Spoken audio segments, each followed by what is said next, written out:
السلام علیکم ورحمۃ اللہ وبرکاتہ۔ میرے پیارے بھائیوں، اللہ کے نبی صلی اللہ علیہ وسلم نے حضرت معاذ سے فرمایا، اے معاذ، میں تمہیں وصیت کرنا چاہتا ہوں، اور وصیت یہ کرتا ہوں کہ تم ہر نماز کے بعد یہ کلمات کہنا مت بھولنا۔ کون؟ اللہم اعنی علی ذکرک و شکرک و حسن عبادتک۔ اے اللہ،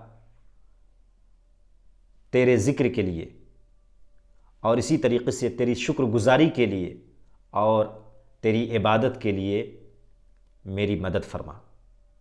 اللہ رب العالمین سے مدد طلب کرنی چاہیے عبادت کے لیے، شکر گزاری کے لیے اور ذکر و اذکار کے لیے۔